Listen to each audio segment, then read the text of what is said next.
4. Se van a dar algunos detalles y características principales de algunos bancos de ensayo y túneles aerodinámicos.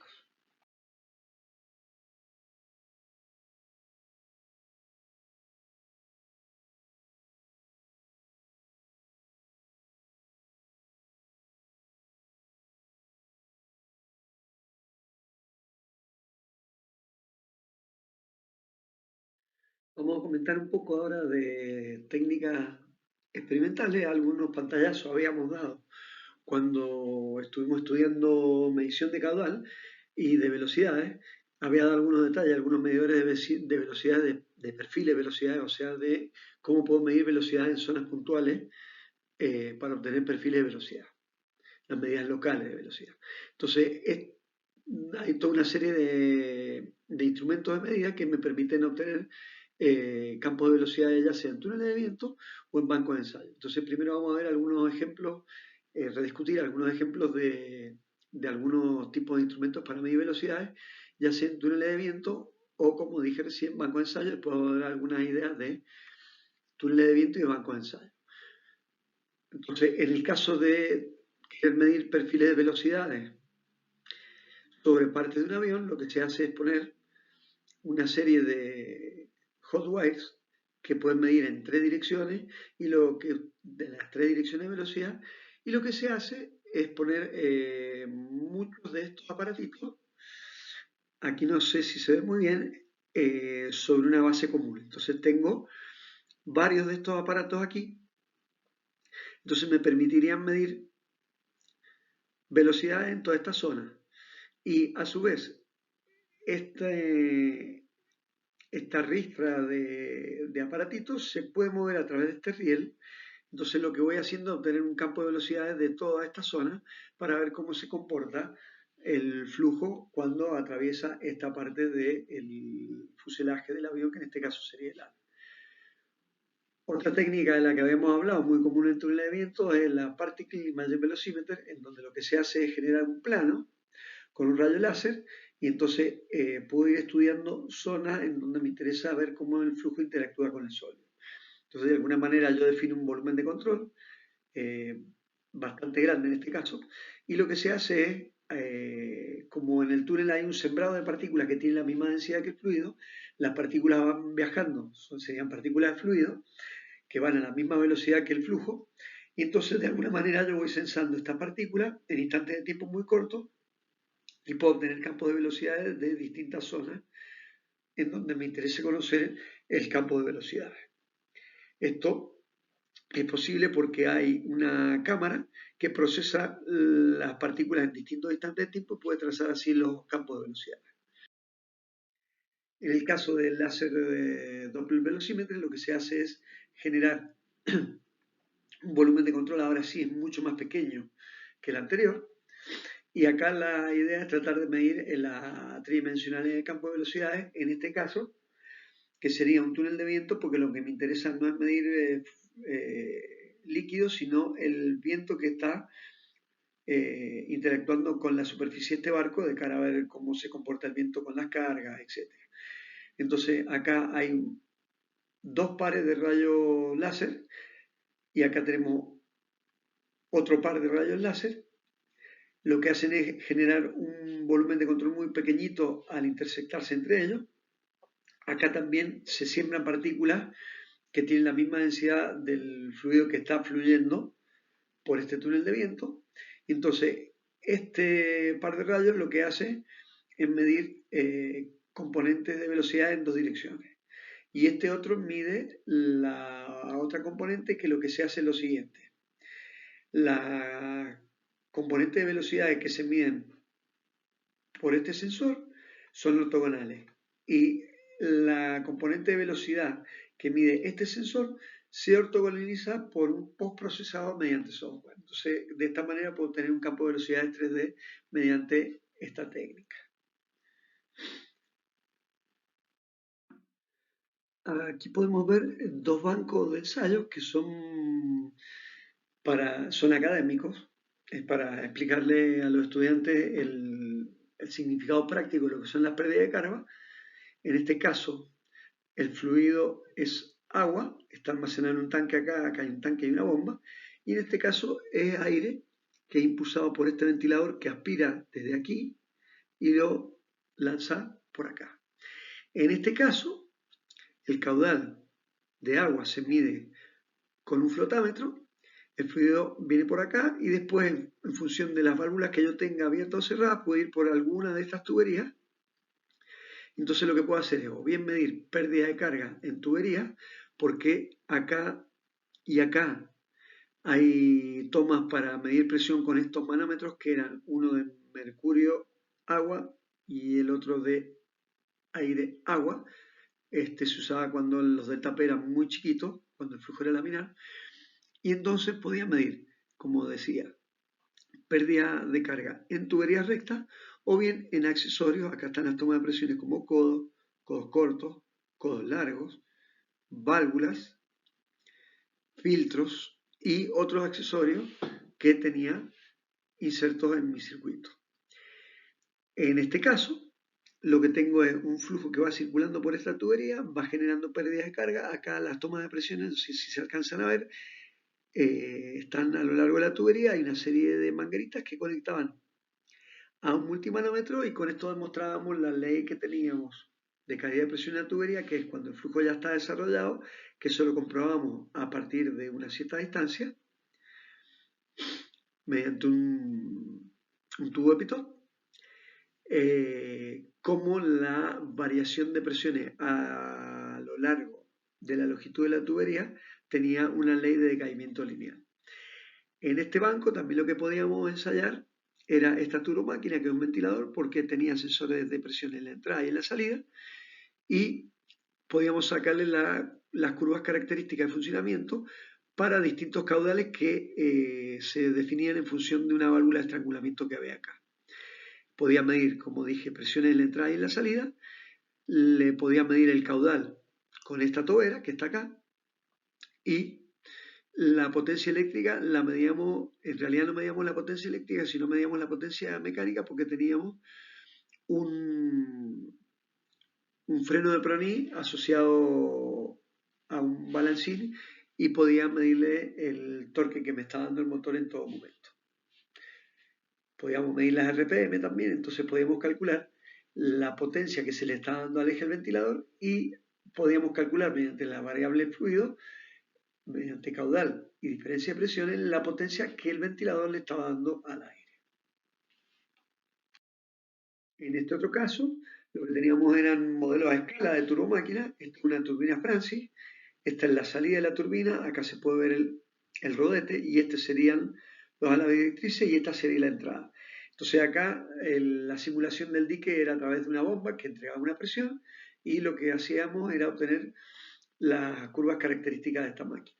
Aquí lo que tenemos es una turbina Pelton a escala y se procedía de la misma manera. Una bomba daba la carga, entonces este chorro incide sobre la cuchara de la turbina y podíamos medir la potencia que generaba esta turbina, y es un modelo a escala. Esta tenía unos 20 centímetros de diámetro y esta tenía unos 10 más o menos.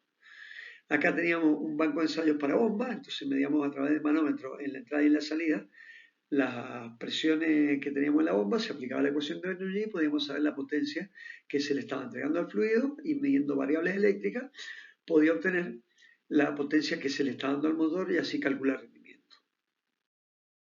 En este caso, lo que teníamos era un banco de ensayos que me permitía medir problemas de transferencia de calor. Acá lo que se simulaba era un flujo cruzado. La dirección principal del flujo es en este túnel de viento. Acá está el ventilador, acá está la entrada. Esto es una tobera que me permitía medir caudales. Acá tenía un termómetro para medir la temperatura del fluido que estaba ingresando, y lo que hacía es poner una serie de tubos acá, que es como si esto fuera un intercambiador de calor. Entonces, uno de estos tubos era de bronce, podía ser calentado por una resistencia y después introducido acá, y adentro del tubo tenía una termocupla. Entonces, de alguna manera lo que veía es cuánto tiempo tardaba en enfriarse y ver la curva del decay de la temperatura en función del caudal que yo estaba imponiendo acá. Entonces, podía medir también perfiles de velocidad con un tubo de pitot que tenía acá, que me permitía de alguna manera obtener perfiles de velocidades. El tubo de pitot se podía poner antes del trebolillo y después del trebolillo para sacar perfil de velocidad a la entrada y a la salida de este intercambiador. Entonces, este manómetro de tubo inclinado, que es más sensible que los verticales, me permitía medir muy claramente la diferencia de presiones que tenía eh, entre lo que es la entrada del tubo Pitot y la presión estática, por lo tanto tenía la presión dinámica y podía calcular velocidades en toda esta sección. Aquí está el tester asociado a la termocupla que me permitía medir cómo iba cayendo la temperatura. El tubo que era de bronce se metía aquí adentro y se lo calentaba con una resistencia hasta una cierta temperatura que era la inicial y después se introducía aquí adentro. Entonces nos permitía obtener decay de temperatura en función del caudal que yo definía aquí. El que sigue es un banco que estamos interesados en reproducirlo acá en la UTN, en un banco de cavitación. Si a alguno le interesa una PPS para diseñar este banco, ya me puede ir avisando. Paso el aviso. Y la idea es, acá tengo un reservorio alimentado por esta bomba y acá tengo una tubería que puede ser, en función de la válvula que tengo conectada, puede ser esta o podría ser esta que es más larga. Entonces, esto es una chimenea, que sería esto que está acá. La chimenea podría cerrarse aquí o no. Y acá tengo otra válvula de cierre que es la que me permitía medir, mediante un sensor conectado a ella, la fluctuación de la presión que tenía cuando la cerraba rápidamente. Esto está relacionado con el fenómeno de golpe de ariete que se estudia en el tema 7.1, perdón. Entonces, este banco de ensayo me permitía ensayar condiciones de golpe de ariete cerrando únicamente esta válvula y cerrando esta otra, condición de chimenea de equilibrio, abriendo esta válvula, abriendo esta otra cuando cerraba esta y veíamos que las oscilaciones eran diferentes, pues la chimenea disipa energía. Y en el caso de cámara de aire, acá cerraba esta válvula y tenía otro nivel de disipación de energía debido a que ahora esto no estaba abierto a la atmósfera. Esto es similar a estas bochas naranjas que se alcanzan a ver acá y que se veían mejor en la transparencia anterior, que son protectores en contra del golpe de ariete para el caso de bombas. Acá en la facultad lo que tenemos es un banco de ensayos parecido al que mostré recién. También hay una serie de tuberías que se pueden conectar mediante estas válvulas que tenemos acá de distintas formas y lo que se pretende es estudiar pérdida de carga en tubería, en accesorios de tubería y comparar distintos aparatos de medida. Acá hay un Venturi y acá hay una placa orificio y la idea es comparar los caudales que miden unos y otros y ver la sensibilidad que tiene en cada caso. En este banco de ensayos también se pueden ensayar sistemas de bombas conectados en serie y paralelo para obtener curvas características. Este banco de ensayo lo vamos a utilizar después de ver el tema 6 para estudiar pérdida de carga y después de que hagamos el tema 9, que es bomba, vamos a hacer ensayos de una bomba para obtener sus curvas características.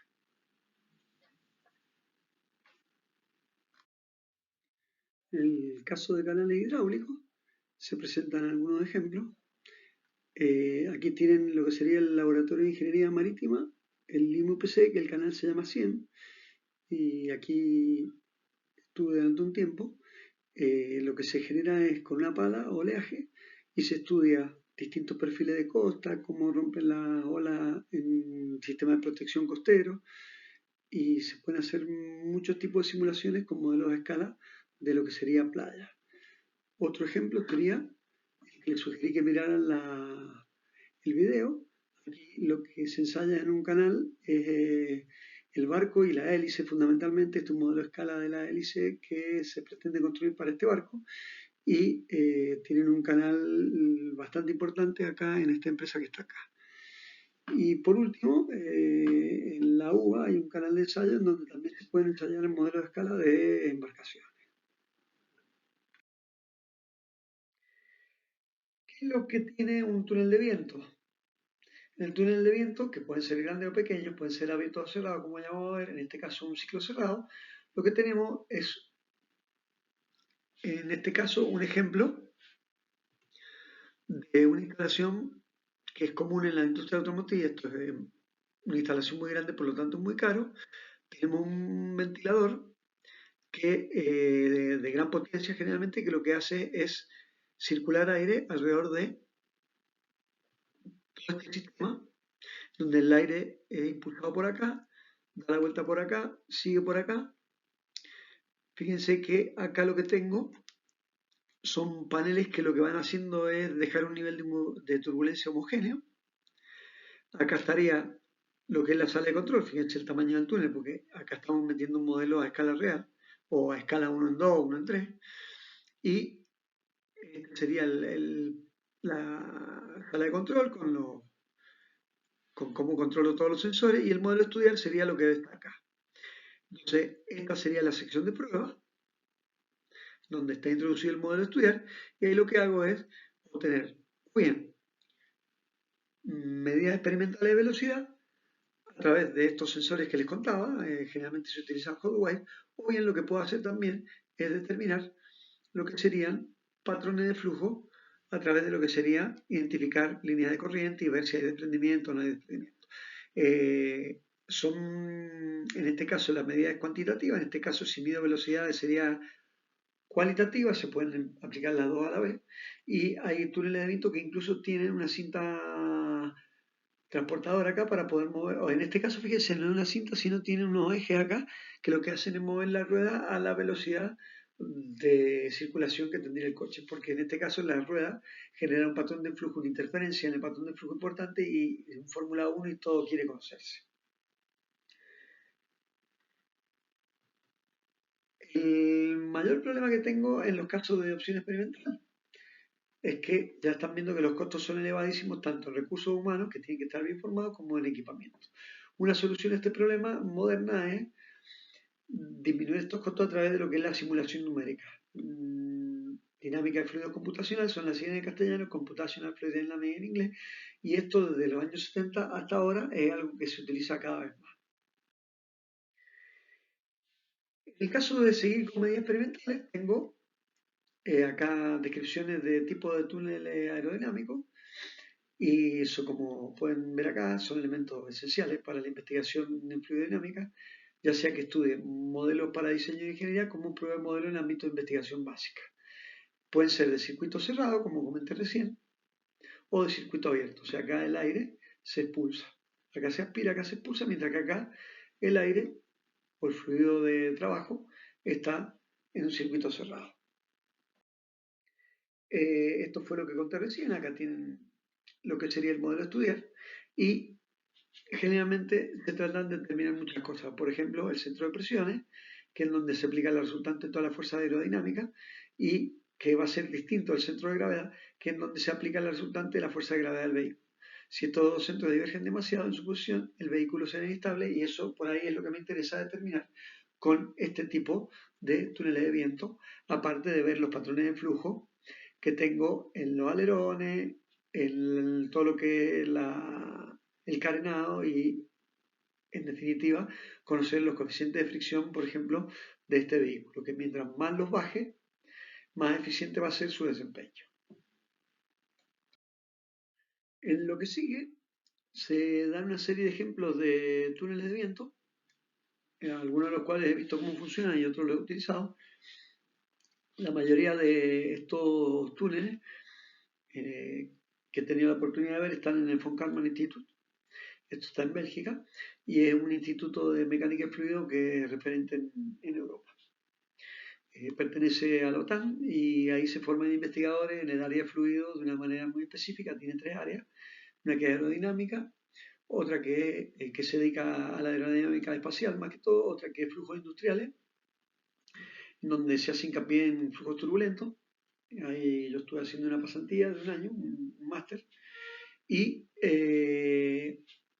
la otra que es de turbomaquinaria, que se dedica a lo que es máquina térmica. Entonces acá pueden ver más o menos las características de cada uno de estos túneles. No voy a entrar en detalle, les sugiero que se vean los PDF porque ahí tienen escrito lo mismo. Acá los voy pasando más o menos rápido como para que... Este otro túnel es bastante importante. Fíjense que acá lo que se está introduciendo es la maqueta Esto es el centro de Bélgica en donde estaba el Parlamento Europeo y se quería estudiar las condiciones de viento que había acá, porque en Bélgica hay mucho viento. Entonces quería estudiar la condición de confort en las calles alrededor de todos estos edificios. Entonces hice una maqueta, se puso en el túnel y se estudian las condiciones de viento en este caso. Acá se está analizando qué le ocurrió a un velero.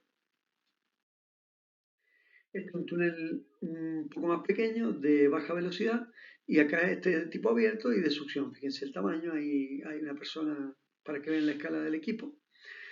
Y lo que se ensaya acá son pequeños modelos. Este otro es muy similar, es un poco más chico. En este lo que se utilizaba era también o ponían modelos o se estudiaban problemas de capa límite en placas planas. Otro túnel, este es un túnel supersónico. Fíjense que podía llegar hasta Mach 3,5. Este modelo que está acá a escala no debe tener más de 7, 8 centímetros. Y fíjense las características mecánicas del túnel, ¿no? Fíjense las chapas, los bulones ahí. O sea que acá, al tener flujo compresible, las exigencias del túnel, las exigencias mecánicas son más importantes.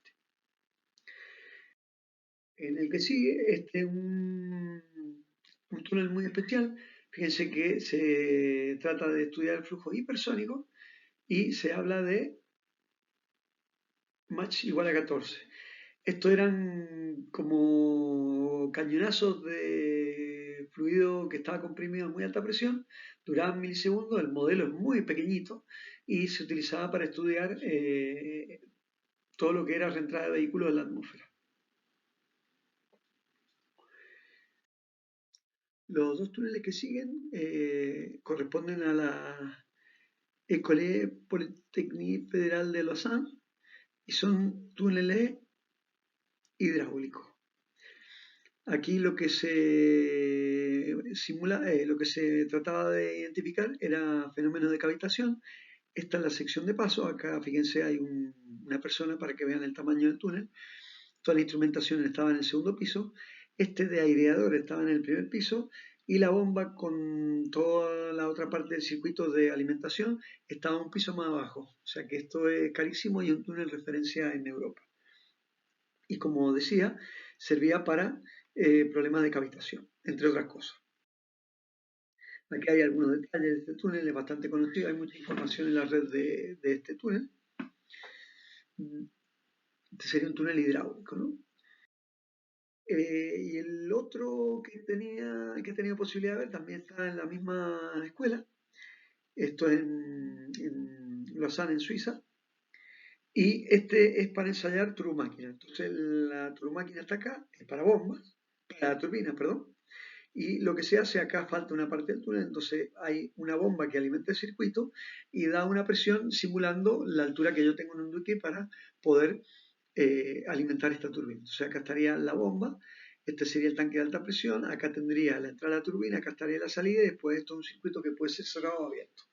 Entonces con esto lo que yo puedo obtener son curvas de rendimiento de turbina y puedo incluso analizar fenómenos de cavitación en la máquina a través de poder sacar fotografías en este. Hay ventanas en donde yo puedo mirar acá qué le está pasando a la máquina. Hay uno similar en la Universidad de La Plata y en IMSA hay uno parecido también. Con este pantallazo sobre túneles aerodinámicos damos por terminado la unidad 4 y lo único que faltaría es el análisis dimensional para ecuaciones diferenciales que lo veremos luego.